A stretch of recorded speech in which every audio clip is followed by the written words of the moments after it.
Mari hari ini kita belajar. Karena apa? Karena banyak hal kita itu belajar mengalami dan mengerti.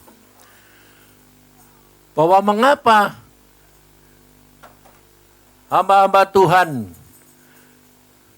kerap kali kita itu tidak ada yang dapat menyelesaikan sampai garis akhir.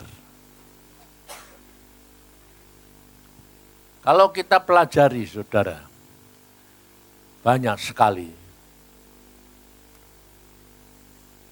Dan hari-hari ini adalah hari akhir. Kita terus terang paling berbahagia. Karena apa? Kalau hari belum akhir itu masih panjang. Masih ada anak cucu kita semua. Tapi kalau sudah hari akhir itu masa kita, saat kita.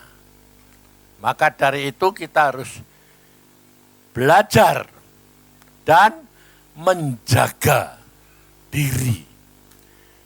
Caranya bagaimana? Hanya tiap hari baca Alkitab dan berdoa dan selalu terbuka sama Tuhan. Apa yang hari ini engkau mau lakukan Tuhan. Kita siapkan hati, pikiran, karena apa? Karena kalau kita berubah sedikit saja, menceng. Karena masa-masa ini itu masa yang sangat-sangat susah. Sulit. Karena apa? Setan tahu waktunya sudah sangat singkat.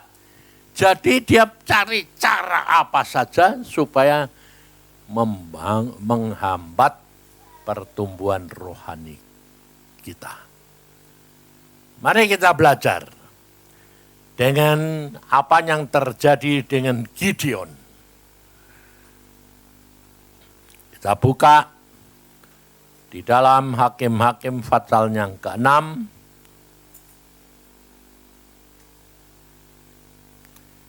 Mulai ayat yang ke-12.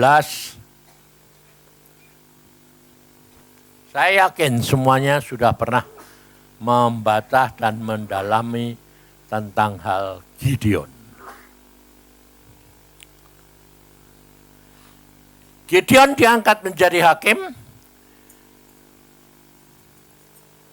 tetapi orang Israel melakukan apa yang jahat di mata Tuhan. Sebab itu Tuhan menyerahkan mereka ke dalam tangan orang Midian 7 tahun lamanya. Dan selama itu orang Midian berkuasa atas orang Israel karena takutnya kepada orang Midian itu, maka orang Israel membuat tempat-tempat perlindungan di pegunungan, yakni gua-gua dan kubu-kubu. Setiap kali orang Israel selesai menabur, datanglah orang Midian, orang Amalek, dan orang dari sebelah timur, lalu maju mendatangi mereka. Berkemalah orang-orang itu di daerah mereka, dan memusnahkan hasil tanah sampai ke dekat Gaza. Dan tidak meninggalkan bahan makanan apapun di Israel.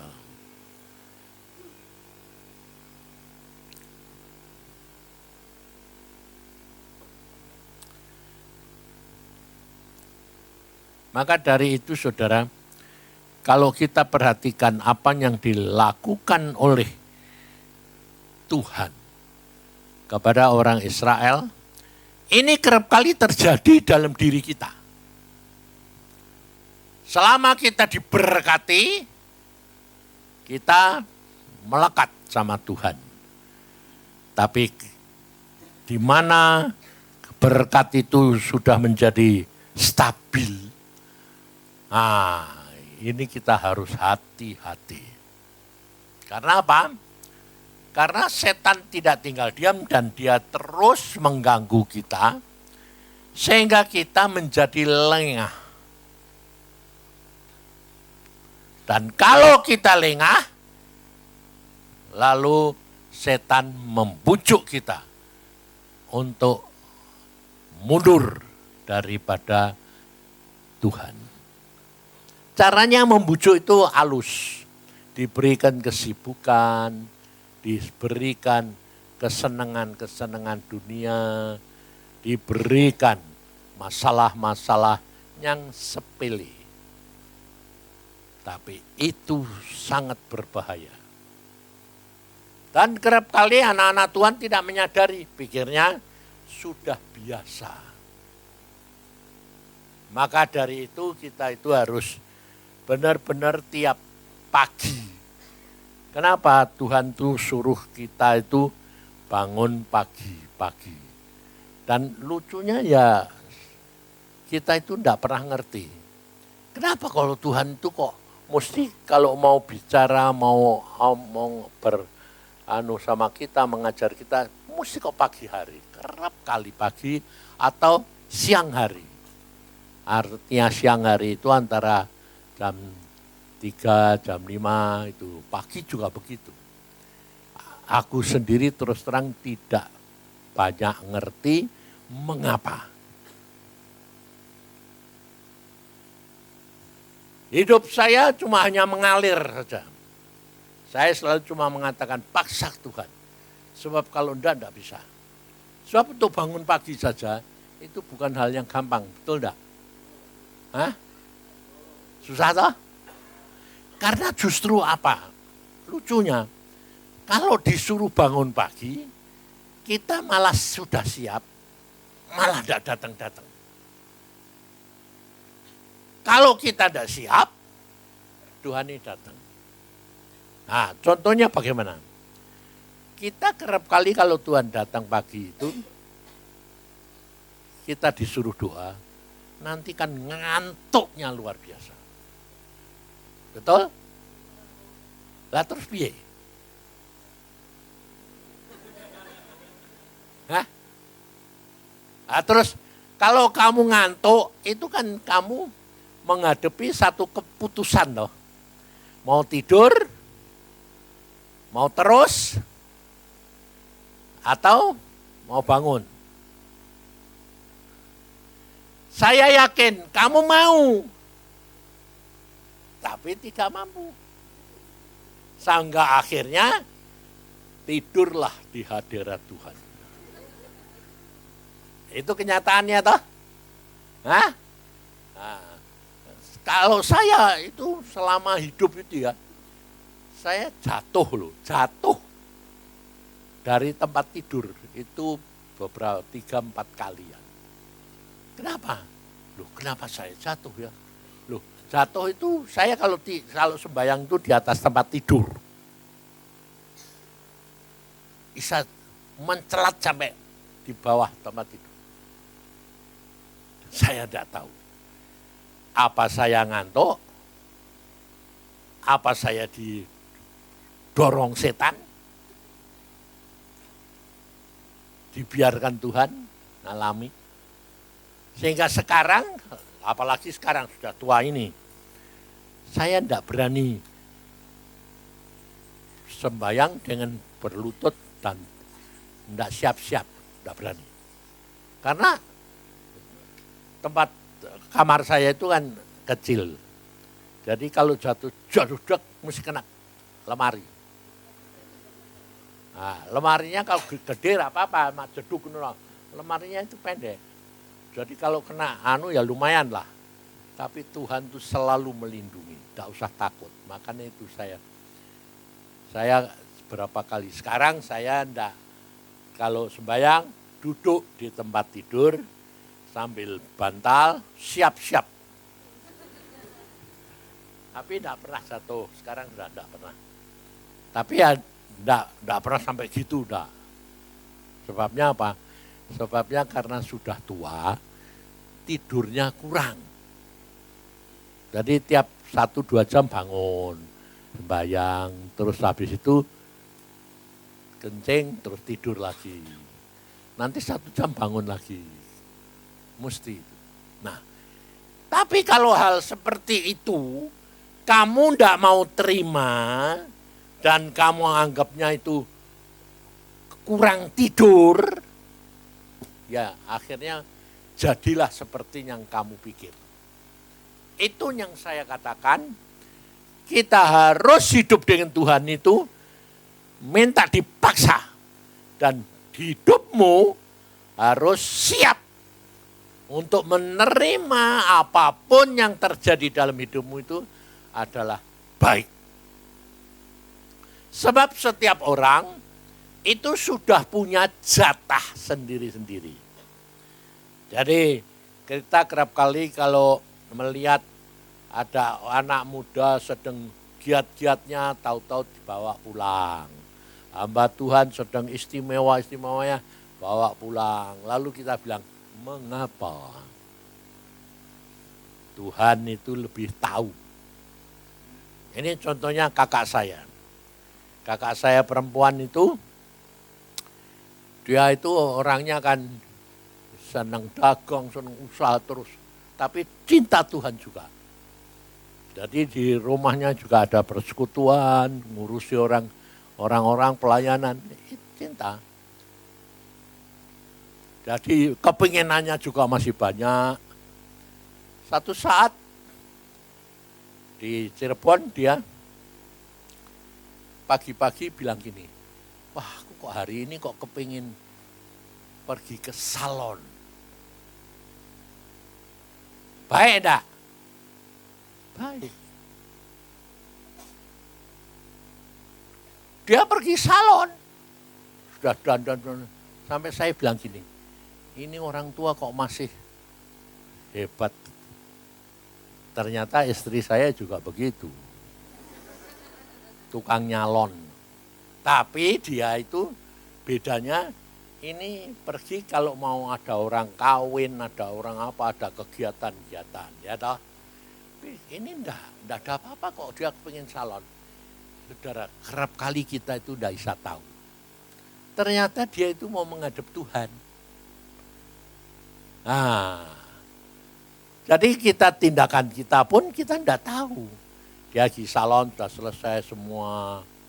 Terus saya bilang, mau kemana kok ke salon? Sebab pikirku, orang kalau ke salon tuh mesti punya hajat ya toh, punya apa. Enggak, dia bilang enggak tahu. Nah, setelah selesai jam 10, terus saya biasa, ayah saya sembahyang. Dari jam 12 itu selalu doa dia. Dan ayah saya itu punya kebiasaan mendoakan anak-anaknya satu-satu. Cucu-cucunya satu-satu, durut terus.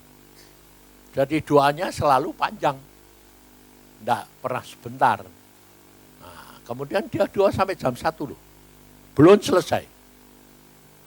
Belum selesai, tahu-tahu Tuhan ngomong, berhenti sembahyang. Nah, kira-kira kalau kita dengar begitu itu, langsung pikiran kita punya pendapat enggak? Hah? Hah? Apa? Nah, terus kemudian nilai Tuhan apa setan? Siapa ya yang ngomong itu? Betul lah. Ini kenyataan toh. Nah, kalau kamu mulai ngomong gitu, itu namanya pembuang-buang waktu. Jadi malah peristiwanya panjang. Ya ini papaku ya gitu, karena bapakku ini tukang mikir, ahli Alkitab. Oh, kamu kalau lihat Alkitab dia itu sampai kumpul. Karena dibaca terus yang pagi sore. Dan kalau kamu mau soal jawab tentang Alkitab sama dia, pasti kalah. Makanya saya tidak pernah mau bantah-bantahan Alkitab. No. Kenapa? Percuma. Dibantah terus dikalah. Mengapa? Bagaimana? Gini, kenapa? Aku orangnya gini, saya tidak mau dengar, tidak mau baca, sampai saya tanya, Tuhan, apa yang aku harus jawab? Saya tidak mau dengar tanyaan dia, cuma saya tanya, apa yang aku harus jawab? Jadi jawaban saya itu melalui pikiran pada, enggak ngerti kok. Jadi kadang-kadang dia jebak saya. Kenapa firman Tuhan berkata begini? Aku bilang, apa yang aku harus jawab? Aku tidak mau tahu, saya jawab. Jawaban apa? Apa yang Roh Kudus katakan? Nah, saya jawab pikiran, bukan jawab pikiran dia, hati dia. Jadi dia maunya jebak, ini jadi hati ini gini, tapi pikirannya gini. Saya jawabnya hati dia. Dia sampai melongok gini. Kenapa jawabanmu kok aneh? Loh, enggak tahu. Tuhan bilang, jawab saja hati dia. Oh, kamu tahu hati saya? Enggak tahu. Nah, kenapa saya jawab? Enggak tahu. Saya cuma hanya nurut saja. Itu terjadi beberapa kali sampai akhirnya dia bilangin, tanya sama kamu tuh bujai. Aku sampai, kenapa bocah? Habis. Bukan kamu, tapi Tuhan. Ngerti saudara? Nah ini. Itu menyebabkan, ngerti tidak? Berhentinya perbantahan. Ngerti? Kalau hidup dengan Tuhan, itu hidup yang penuh dengan damai, sejahtera, dan sukacita. Lucu-lucu. Demikian juga dengan ini papa mengatakan, dengar dia, berhenti sembahyang. Itu jangan kamu kira bapakku langsung, wah terima kasih Tuhan Yesus. Iblis itu loh. Itu Tuhan dewek loh, kurang ajar dah. Tapi Tuhan tuh rendah hati. Dikatain iblis ya diem. Nanti 5-10 menit ngomong lagi. Berhenti sembahyang. Tangking lagi.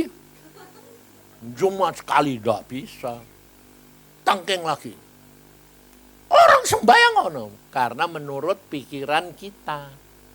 Wong orang sembahyang kok malah disuruh berhenti. Tangking lagi. Setelah ditengking 3 kali. Karena Tuhan tahu waktunya sudah sangat singkat. Dan harus dia pergi ke tempat anaknya. Karena apa? Waktunya dipanggil anaknya sudah tiba. Lalu yang ketiga dia bilang, tengking, ini aku dewek, kamu tengking. Baru dia kaget, kamu siapa? Tuhan Yesus. Terus kenapa Tuhan? Cepat pergi ke tempat anakmu perempuan. Ada apa? Tidak tanya, dia masih orangnya, wah pikirannya jalan terus. Dan dia tahu anaknya baru ke salon. Ada apa? Tapi dia kali ini saya nurut. Nah. Dia pergi ke sana, dia bilang, kenapa? Dia ada manggil kakak saya itu Duk. Itu genduk itu sebetulnya apa ya? Hah? Anak perempuan. Tapi lain no.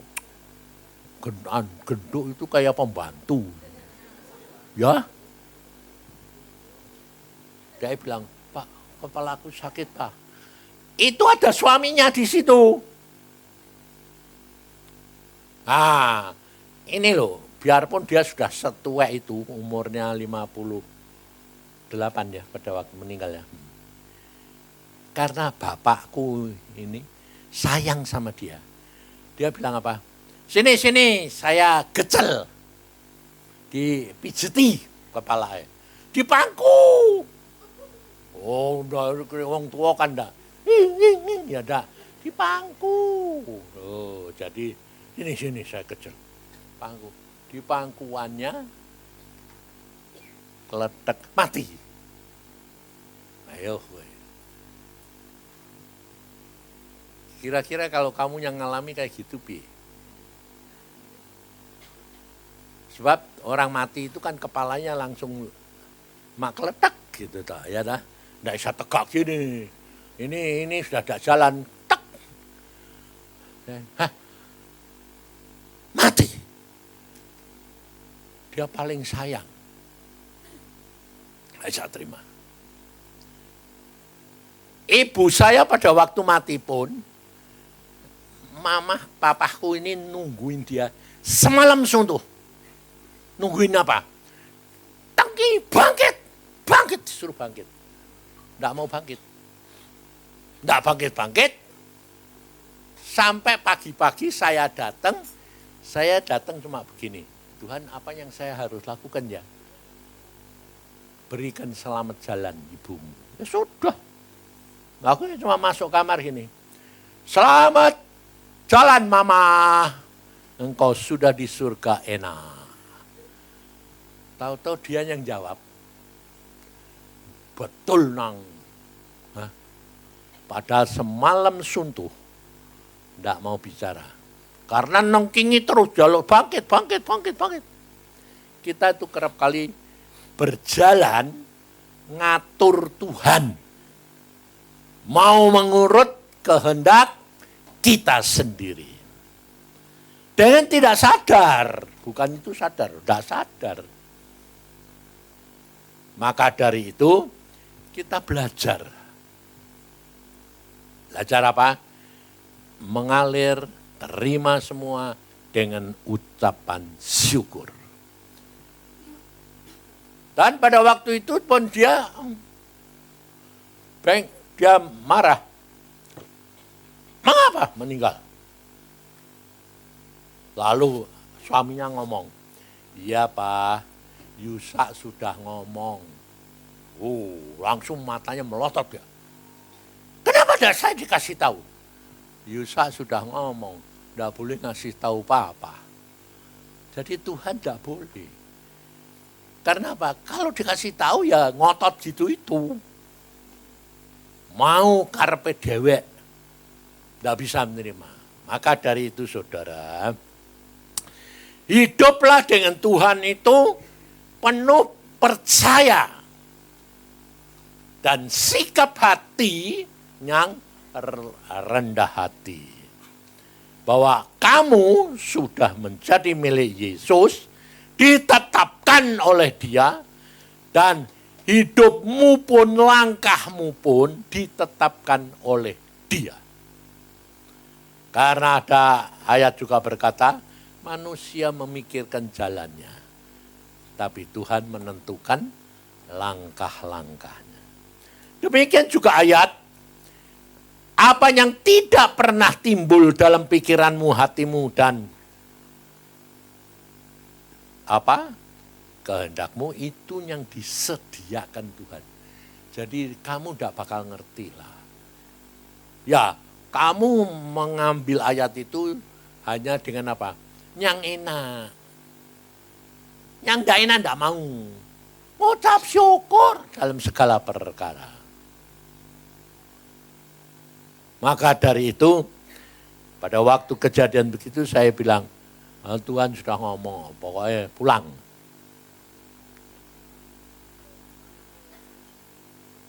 Itu pun saudara tahu, Ibu Nani, itu kalau sama saya, kamu kira peka apa? Peka Ibu Nani. Tuhan kalau ngomong tuh audible di telinga. Terus penglihatan. Aku jujur, penglihatan tuh jarang. Apalagi dapat nubuatan gini-gitu, jarang sekali. Tapi anehnya, apa yang keluar dari mulut saya, itu yang jadi. Lah itu aku bingung. Nah kemudian saya bilang sama Nani, dia hamba Tuhan yang peka, dan saya bilang, minggu depan, Tacik pulang. Dia bilang apa? Ya, dia bilang, oh enggak. Kenapa? Tuhan bilang, bulan depan. Cacikmu pulang. Ayo. Kenapa Tuhan ngomong be aku minggu depan? Ngomong be Nani bulan depan. Kenapa? Hah? Kenapa? Ya memang bulan depan sama. Tapi maksud saya dia ngomong be aku kok minggu depan. Karena minggu depan Seninnya itu tanggal 1. Tapi saya bilang sama Nani, bulan depan. Kenapa sekarang? Nah itu loh, kita itu harus belajar menerima, ngerti tak? Kalau Tuhan ngomong sama Nani itu bulan depan, sebabnya apa? Sebabnya dia masih punya keinginan, memang kakaknya jangan cepat-cepat pulang. Kalau saya orangnya masa bodoh. Pulang sekarang ya baik, tidak pulang ya tidak apa-apa. Malah kalau pulang saya minta jaminan. Jadi Tuhan bilang, kemudian apa yang Tuhan ngomong sama Nani, dipikir. Bulan depan ada 30 hari. Masih panjang. Tapi kalau minggu depan, seminggu. Saya sendiri yang terima, nah itu. Kemudian saya berangkat ke Temanggung KKR, pulang hari Selasa apa Rabu ya, tadi meninggal. Selasa ya, saya pulang jam 1, jam setengah 12 siang, istri saya ngomong, kita tidak bisa bermalam di Semarang. Kenapa? Taci meninggal. Wah, benar. Tuhan bilang minggu depan. Bilang sama saya. Lah ya ini kan ya sudah minggu depan toh. Kan masih 7 hari. Ngerti tidak? Kamu tidak akan bisa mengerti. Kalau tidak punya sikap hati yang rela dan sungguh-sungguh murni. Hal ini tuh saya alamin bukan cuma sekali 2 kali. Waktu Pak Samuel Elkanah di Jakarta sakit, sampai dia diangkut dari Bandung ke Jakarta pakai helikopter. Itu malam itu saya di sana dari jam sore, dari jam 6 sampai jam 11 malam. Tuhan ngomong sama saya gini, besok aku bawa dia pulang. Saya tanya lu, jangan kamu bilang amin. Aku amin. Pagi, siang, sore. Pagi. Oh ya. Pagi. Ya sudah. Terus saya ngomong sama Pak Elkanah, Sam, aku pulang dulu, tidur, besok pagi-pagi, jam 4 pagi, saya datang. Dia bilang gini, jangan buat tinggal sih kok. Kenapa? Lah ya aku kan mau pulang, kamu mesti ngantar saya. Iya, tapi Tuhan ini tadi ngomong, besok pagi. Ayo pagi-pagi mosok jam berapa? Pikiranku jam berapa? 12 seperempat. Jadi saya sedang di perjalanan dari mana? Dari rumah sakit Siloam di Tangerang itu ke hotel di Menteng. Ditelepon, Pak Yusa, harap kembali ke rumah sakit Siloam. Pak Elkanah berangkat. Aku protes sama Tuhan. Jangan kamu bilang aku protes sama saya. Protes. Tuhan, engkau kan ngomong besok pagi-pagi. Jawabannya apa? Kamu kira jam 12 seperempat itu enggak pagi. Mati aku kalah lagi ya. Wah, aku ini mbok akali terus itu. Tuhan bilang, aku enggak ngakali kamu. Kamu yang enggak mengerti aku. Ngerti saudara? Kamu tuh harus mengenal Tuhan tuh sampai seperti itu. Nah, kuncinya di mana? Menyerah total, tidak bisa yang lain. Kalau kamu rileks, nyerah total, pasti tidak terlambat. Itu Tuhan. Sebab kamu tidak akan mengerti firman Tuhan. Tuhan ngomong itu kamu tidak akan ngerti. Kenapa tidak diberi pengertian? Ya memang ada ayatnya. Ayatnya apa? Di Amsal berapa? 25 itu. Merahasiakan sesuatu adalah kemuliaan Tuhan. Kemuliaan raja adalah menyelidiki. Jadi kamu dan saya harus belajar terus. Jangan merasa sok tahu. Sebab Tuhan tuh suka sekali. Coba bayangin. Tidak ada seorang pun yang akan tahu kedatangannya Tuhan Yesus. Ayo. Orang itu, orang Kristen itu berapa miliar? Semua orang menantikan kedatangan Tuhan enggak? Tapi dia bilang, tidak ada seorang pun yang tahu.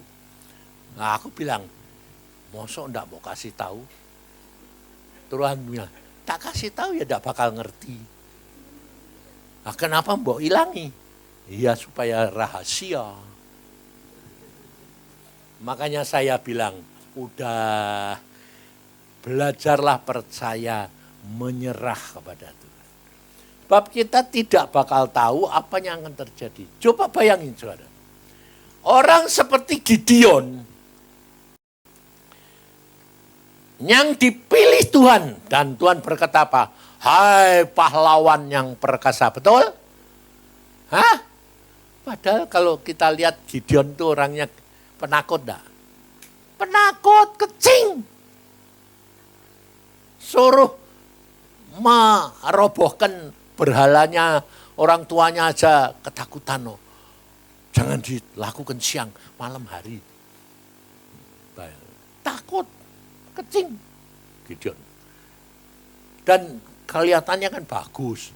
Semua nurut Tuhan. Sudah nurut. Tapi tetap ada satu kelemahan. Perhatikan saudara. Yang kita tidak tahu. Setelah dia memenangkan peperangan dan semua itu. Dia minta oleh orang-orang Israel. Supaya dia dan anak-anaknya memerintah. Omongannya dia luar biasa loh. Aku tidak mau memerintah. Anakku pun tidak. Yang memerintah kamu Tuhan. Karena dia ngalami. Bahwa apa kalau nurut Tuhan. Mesti menang. Mesti berhasil. Dia berhasil. Tapi lihat. Dia kelemahannya di mana? Karena orang yang ditolong Tuhan. Orang yang lemah. Itu kalau mendapatkan kemenangan, itu bangga enggak? Ini hati-hati. Ini saya alami sendiri. Saya ini terus terang justru orang yang enggak bisa khotbah. Saya hanya menyampaikan apa yang Tuhan ngomong. Selesai. Nanti Tuhan yang menguraikan sendiri. Dari situ orang-orang senang merasa, wah Pak Yusak luar biasa. Jadi kalau selesai itu orang rubung, Pak tanya ini, tanya itu. Itu saja saya merasa, Tuhan ini kok ini orang-orang ini. Jawabannya apa? Kowe bangga ya? Langsung deh aku udah dengar gitu. Maaf, tinggal. Orang langsung sombong amat, biarin. Lebih baik kamu ngecap aku sombong daripada Tuhan yang ngecap. Karena apa? Kelemahan Gideon ternyata. di situ. Dia cuma tidak mau merintah. Nah, itu sudah benar ya toh? Tapi dia minta jarahan. Minta anting-anting, minta gelang, minta emasnya tok. Dan emasnya itu dikumpulkan, dia buka kain untuk ditaruh buat persembahan. Sampai berkilo-kilo. Dan dia membuat efod. Efod itu apa? Hah? Jubah. Makanya kowe hati-hati ini penari-penari. Kamu suka bikin jubah. Tapi tanya Tuhan. Modelnya apa, caranya apa, warnanya apa. Jangan kebanggaanmu. Karena hal itu merupakan jerat. Gideon membuat efod, lupa dia. Orang Israel menyembah efod, menghormati, sebab itu punya Gideon. Dan akhirnya saudara tahu, sampai aku bilang gini, Tuhan, Gideon ini mengerikan tenan. Sampai di hari tua, semua keinginannya tersampaikan, sampai anaknya pun 70. Karena istrinya banyak. Nah, memang zaman dulu gitu. Kalau berhasil, istrinya juga tambah. Raja-raja juga begitu. Jadi, Gideon tidak merasa tidak mau merintah, tapi tetap dia mengambil istri banyak. Karena apa? Keberhasilan dan dihargai orang. Nah, akhirnya anaknya semua dibantai sama anaknya sendiri. Dari anak,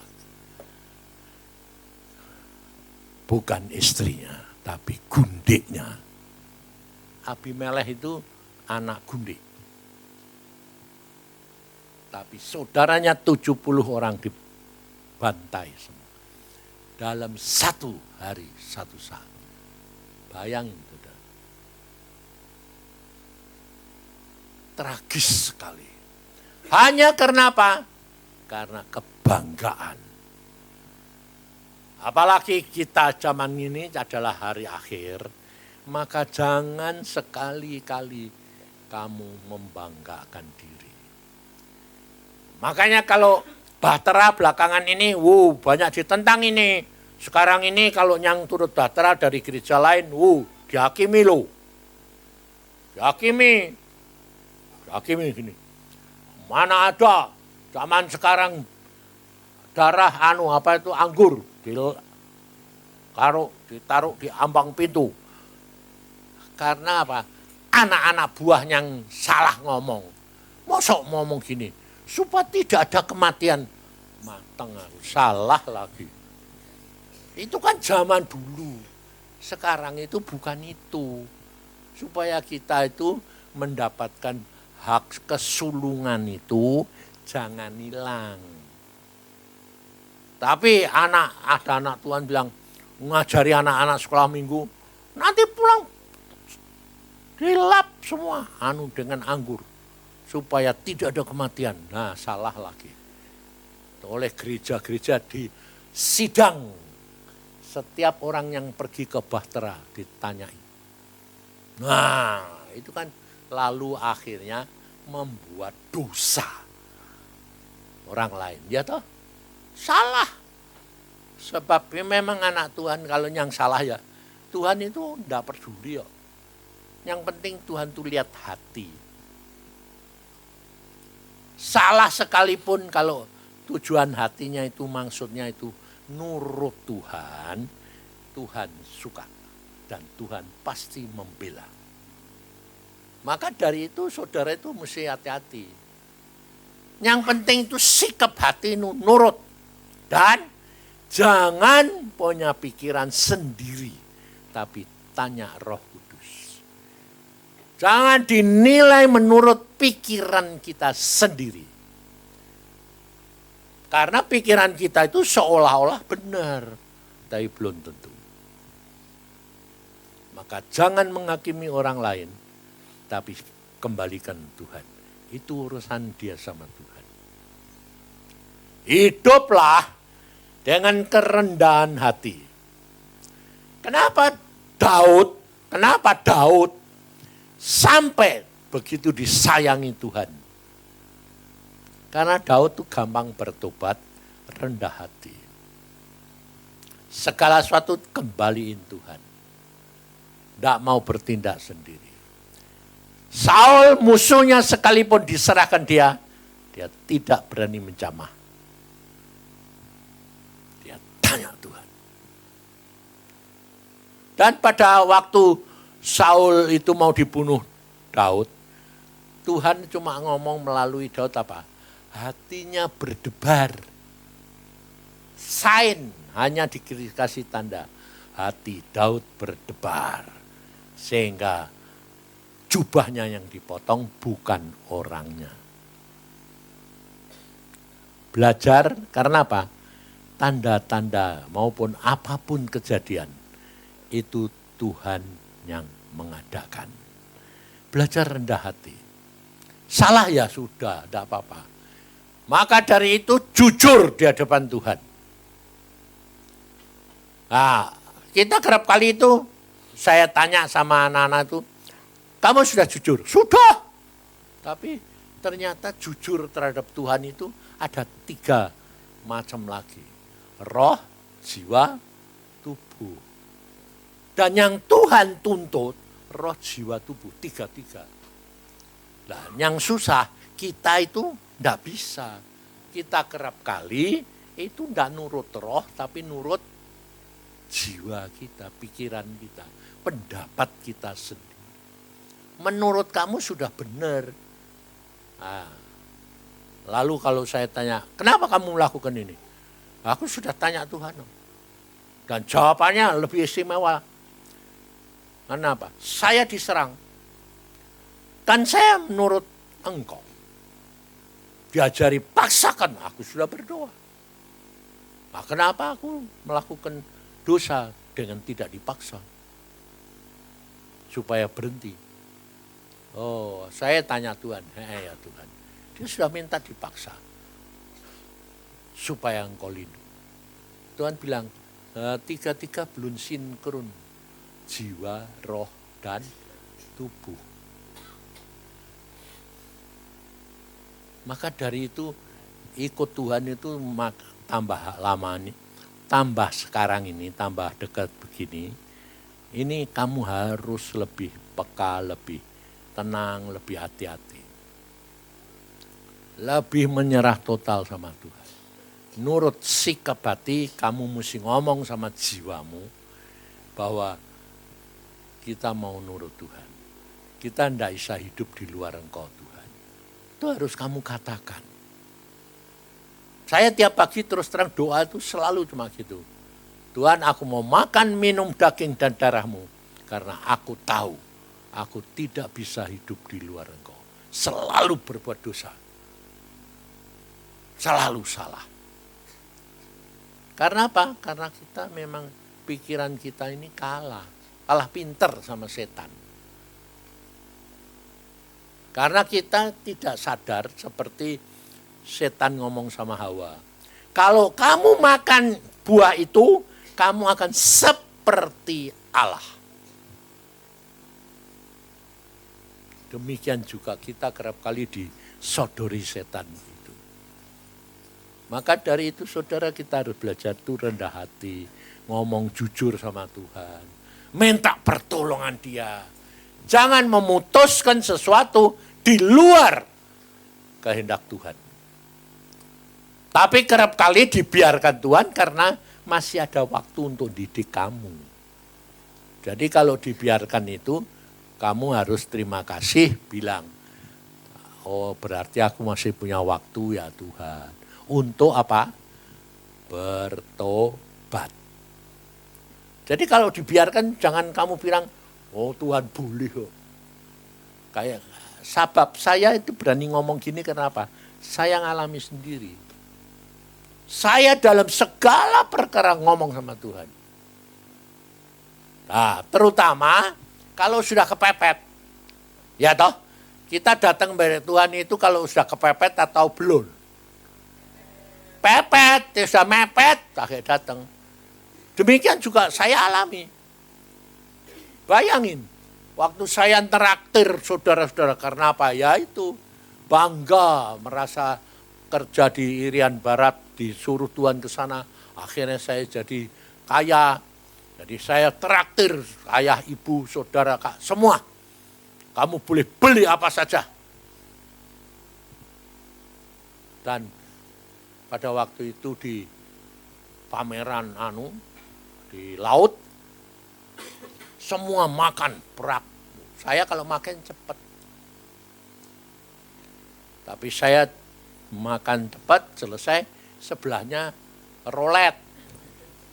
Judi. Iseng, karena bawa duit akeh, banyak. Saya bilang, nyoba main saya, plong, tung, ting, tung. Ternyata orang main itu, kalau kalah penasaran. Nggak bisa nyetop. Kepingin minta balik duitnya. Benar. Saya bawa uang itu berapa, habis tinggal 100 rupiah. Bukan 100.000, 100 rupiah. Habis, aduh. Setelah habis, saya ngomong, waduh maaf Tuhan. Ya aku ngomong terus terang, sudah habis baru ngomong, maaf Tuhan. Habis Tuhan, sialat ini aku. Bayar parkir saja tidak bisa. 100 rupiah. Waduh piye Tuhan. Ini papaku sama saudaraku semua orang 25 sedang makan di restoran. Paling enggak berapa ribu itu pada waktu itu. Jadi kalau sekarang berapa juta. Aduh Tuhan mateng. Istri saya nyusul lagi. Yang, kok kamu kok main? Nanti kalau uangnya habis piye? Mau memperingatkan. Aku bilang, sudah habis. Waduh. Terus dia bilang, terus bagaimana kita nanti bayar? Lah ya itu. Lah terus piye yang ini? Dah tau diem. Aku bilang, diam, sembayang. Enak toh sih ngomong gitu. Suruh sembayang, ya. Tapi Tuhan, dia tahu saya jujur. Ya saya sembayang. Tuhan, ini habis Tuhan. Wes payah ini. Aku tidak bisa pulang, tidak bisa apa-apa, bayar parkir tidak bisa. Tolongi dong Tuhan. Aku bertobat, aku bertobat. Mau aku udah tidak mau judi lagi, saya bilang.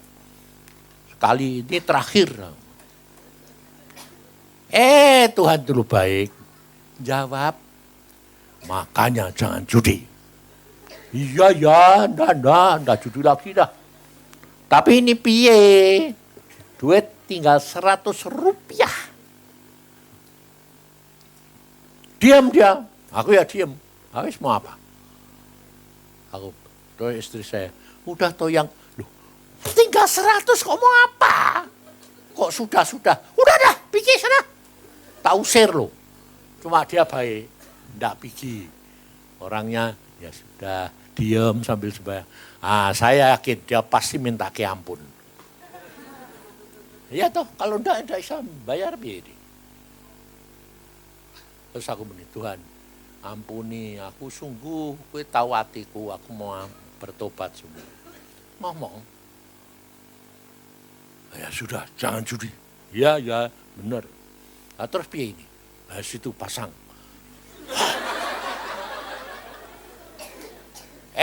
Ini saya kasih tahu jangan niru.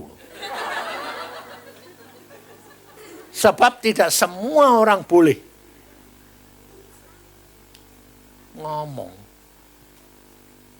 Makanya jangan judi. Ya sudah sana pasang. 100 rupiah loh. Nomor berapa? Sampai sekarang tidak pernah lupa. Pengalaman seumur hidup. 10. Nomor 10. Plak. Istri saya komentar lagi. Wong duit cuma 100 rupiah kok komentar. Loh yang, kenapa? Diem. Tak sentak lagi. Sambil tegang toh. Ini benar Tuhan, untung aku enggak tanya loh. Aku udah tanya ini Tuhan pada enggak peduli aku. Pokoknya aku yakin aku kenal kamu. Plak. Pluk 10. Waduh. Amin.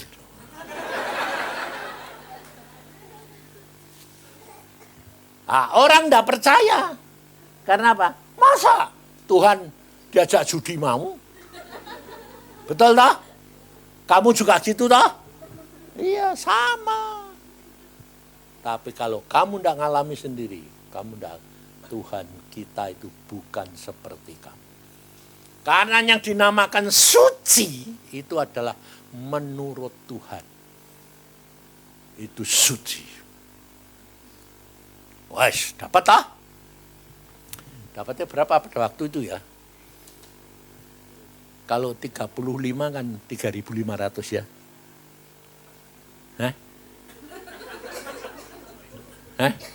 Bener toh rolet toh. 35 toh. Keluntang gitu loh yang muter. 36. Itu saya tarik semua. Saya lihat gini. 3.600. Waduh kurang. Terus aku bilang, Tuhan, sekali lagi. Aku cuma ngomong, sekali lagi. Habis itu sudah. Tidak cukup Tuhan. Mau kasih segini percuma. Tanggung. Buat bayar tidak cukup. Terus piye ini? Ngomong lagi. 12. Istri saya lihat situ. Yang diam. Terus dia pikir gini, jangan semua percuma. Habis atau ada. Plok. Jadi putar kelendang itu tegangis setengah mati itu. Mati atau hidup ya toh? Tidak mati toh. Mati gepeng ini aku. Ben. Tapi saya itu punya kepercayaan yang mantap, bertobat soalnya. Masuk. Kelendang. 12 mah. Angkut semua. Cukup, selesai. Ayo pulang. Jadi kita makan lagi, kita bergembira lebih duitnya. Ngerti itu? Saya itu ngalami itu gila-gilaan be Tuhan. Hidup itu cara nyata, ndak teori. Jadi menghadapi maut 2 malam 2 hari di tengah laut. Tidak ada kapal, tidak ada apa-apa. Semua putus mesinnya. Si tukang perahunya juga ngatakan gini, dokter ini mau kita mati ini. Aku bilang sudahlah, kamu kan bawa kelapa muda toh. Ya sudah makan kelapa. 2 hari 2 malam. Kelapa muda. Jadi kalau lapar, motong kelapa, makan, tidur, saya bilang. Terus bagaimana? Tidak ada kapal, tidak ada. Iya sudah, percuma kamu teriak-teriak. Terus Tuhan tidak ngomong.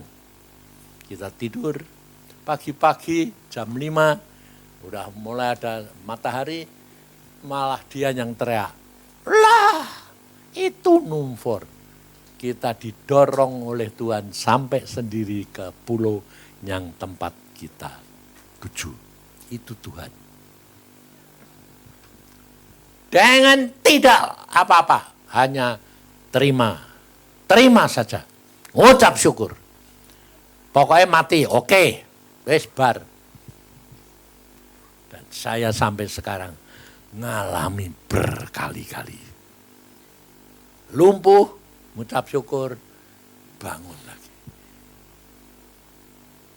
Itu hidup dengan Tuhan.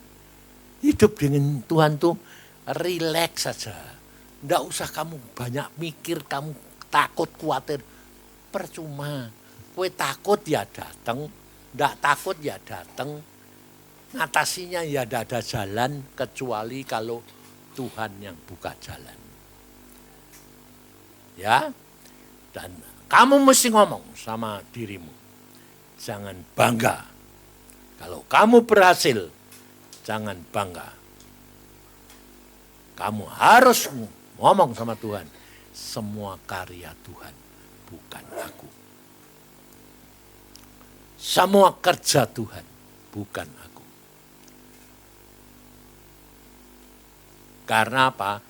Saya ini sampai sekarang ini kan sudah mau 80. Jadi kadang-kadang itu bisa hilang. Kemarin saya pergi ke Semarang sama emak. Tahu-tahu mau muntah. Aku bilang, lu. Enggak ada apa-apa kok mau muntah. Sampai emak bilang, ada apa? Enggak tahu. Kecapean, enggak. Cuma tidurnya kurang saya kira. Kenapa kok muntah? Enggak tahu. Wah, sudah melayang. Ternyata apa? Terlalu banyak makan. Makan apa? Lemak. Durian, sate kambing, lemak-lemak, sate babi. Aku bilang, loh Tuhan ini kenapa ini? Ya kamu makannya lemak terus. Oh, enggak boleh Tuhan. Ini enggak bisa. Sudah tua. Oh, ya sudah. Nah, terus piye Tuhan? Ya sudah. Sekarang sudah sehat lah. Ini berdiri 1 jam ya kuat tuh. Tenda, oh sudah loyo, sudah peot. Tuhan itu yang ngalami. Ngerti tak saudara? Jujur sama Tuhan. Jadi ngomong apa adanya. Tidak boleh, ya sudah. Kalau boleh, jalanin. Itu Tuhan. Engkau akan menikmati hidup. Hari-hari ini, engkau akan ngalami. Karena waktunya sudah sangat singkat. Kemarin hamba Tuhan, siapa? Susah dating, dia ngomong persis yang saya omongkan. Bukan berapa tahun lagi, Tuhan amat mau mempersingkat lagi. Saya hari-hari ini itu sedang doa untuk rumah ini loh, persekutuan ini. Nanti kita pindah kemana lagi, kita tinggal 3 tahun kontraknya. Tapi kalau saya mau tanya, mau cari, bagaimana? Apa boleh enggak diperpanjang? Kalau enggak boleh ya sudah. 3 tahun tepat, pulanglah tinggal. Woy. Yang ketinggalan, bayarlah. Makanya yang penting siap-siap. Pokoknya nanti kalau kita pulang, siapa yang dikasih beban untuk ngurusi persekutuan di sini, tinggalan. Kamu yang bayar. Nerusin. Nah, bayarnya bagaimana? Potong kepala. Harus korban. Kalau enggak mau tangan, lebih baik dipotong kepala daripada tangan. Ya dah? Ngucap syukur. Percayalah. Tuhanmu sudah ngatur hidupmu. Jadi jangan khawatir, jangan takut. Tapi percayalah. Hidup kita sudah ditetapkan Tuhan. Amin. Percaya ya. Jangan takut apapun terjadi. Jadi kalau siapa yang ditawari Tuhan pulang dulu, pulang. Enak. Di sana enak luar biasa. Percayalah. Luar biasa dengan Tuhan. Hidup dengan Tuhan itu menyenangkan. Ya, mari kita berdoa.